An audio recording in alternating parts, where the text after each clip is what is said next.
पूज्य बक्सर वाले मामा जी ने एक घटना सुनाई थी, बड़ी विलक्षण घटना है। महाराज जी के, बक्सर वाले मामा जी के, श्री नारायण दास जी भक्तमाली जी के एक गुरु भाई थे, बड़े गुरु भाई। उनका नाम था श्री मोहन दास जी। बड़े खानदानी जमींदार परिवार का उनका जन्म था, खूब संपन्न थे। खाकी बाबा के चरणों में अगाध श्रद्धा हुई, खूब भजन में लग गए। बार बार आग्रह करते थे मुझे विरक्त वेश दे दीजिए। बाबा कहते थे भी तुम इस योग्य नहीं हो, पर वो कहते नहीं महाराज अब घर में बिल्कुल मन नहीं लगता, अब तो हमको वेश दे दीजिए। उनका अधिक हठ देख करके श्री खाकी बाबा सरकार ने उनको साधु वेश प्रदान कर दिया, विरक्त साधु बना दिया, नाम रख दिया मोहनदास। वे सुदूर क्षेत्र में जहां कहीं वो निवास करते थे, वहां रह करके वे तीव्र गति से भजन में लग गए। इतनी निष्ठा पूर्वक उन्होंने भजन किया कि धीरे धीरे भजन की प्रसिद्धि हो गई। तमाम लोग आने जाने लग गए। एक छोटा सा आश्रम बन गया। उस जमाने में जब कार वाले, गाड़ी वाले लोग थे ही नहीं, बहुत बड़े लोगों के पास गाड़ी हुआ करती थी, बड़े अधिकारी ऑफिसरों के पास गाड़ी होती थी। अब आज से कम 75-80 साल पुरानी बात होगी। तो अब कल्पना की, जो 75-80 वर्ष पहले गाड़ियां सबके पास कहाँ थी? हैं? हाँ, 50 साल से ज्यादा तो खाकी बाबा को गए हुए हो गया। तो उनको एक गाड़ी भी आ गई, जीप गाड़ी। धीरे धीरे समृद्धि बढ़ गई। तो अब बाबा का दर्शन करने वो आए, गुरुजी का। तो बढ़िया रेशमी अचला था, घड़ी थी, अंगूठी थी, गाड़ी तो थी ही। अमीर परिवार के तो पहले से ही थे।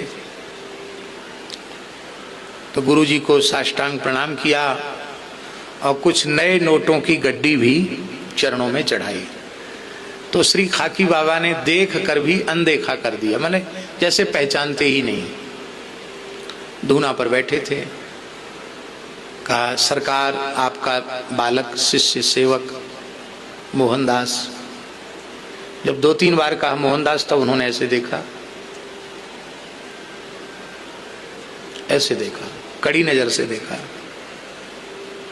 और देख के कुछ बोला नहीं। धूना की जलती हुई लकड़ी उठा करके पीटना शुरू कर दिया, सीधे जलती हुई लकड़ी से मारना शुरू कर दिया। शर्म नहीं आती है मोहनदास अपना नाम बताने में? तुम मोहनदास हो गए हो कि कंचन कामनी दास हो गए हो? हमने पहले ही तुमको मना किया था, अभी तुम विरक्त वेश के योग्य नहीं हो, लेकिन तुम माने नहीं। थोड़े दिन भजन किया और माया के चक्कर में फंस गए। कुछ भी स्वीकार नहीं किया। कपड़े जल गए थे, फट गए थे, शरीर में भी कुछ दाग लग गए थे। जलने, लकड़ी जलती हुई होगी तो दाग लगेंगे। लेकिन धन्य है मोहनदास जी ने चरणों में सिर रख दिया, एक शब्द नहीं बोले। बोले हमको ये तुम्हारा स्वरूप पसंद नहीं, हम तुमको मोहनदास को मोहनदास के रूप में देखना चाहते हैं, जाओ मोहनदास बनो। प्रणाम करके वे चले गए। सोनपुर जिला है, डालमिया नगर।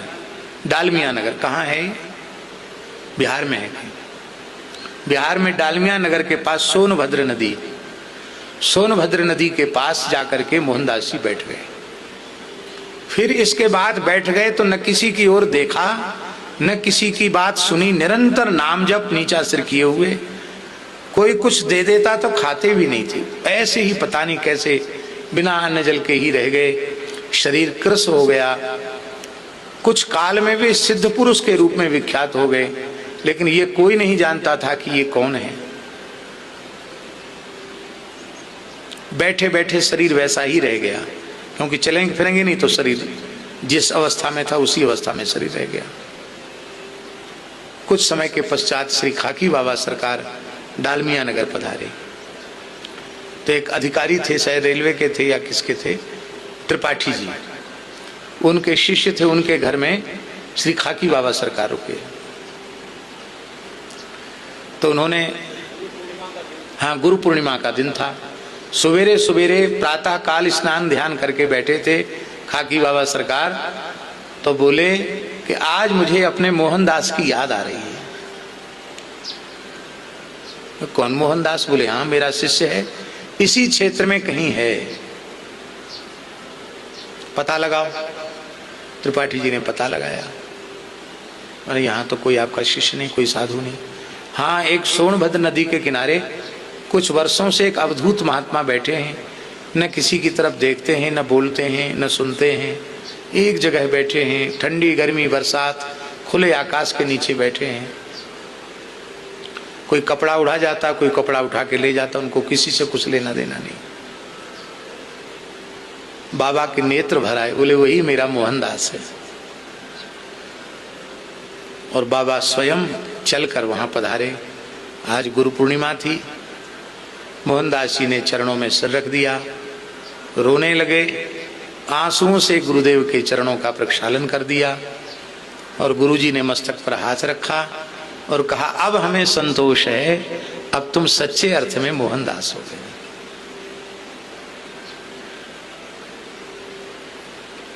और फिर वहीं उन्होंने फिर साथ ले आए। कहाँ? बक्सर। फिर कितने समय तक विराजे? हाँ, फिर उनको मोहनदास जी को अपने साथ ले आए बक्सर। और फिर काफी समय तक मोहनदास जी विराजे। इसके बाद उनके सामने ही उनका भगवत धाम प्रयाण हुआ।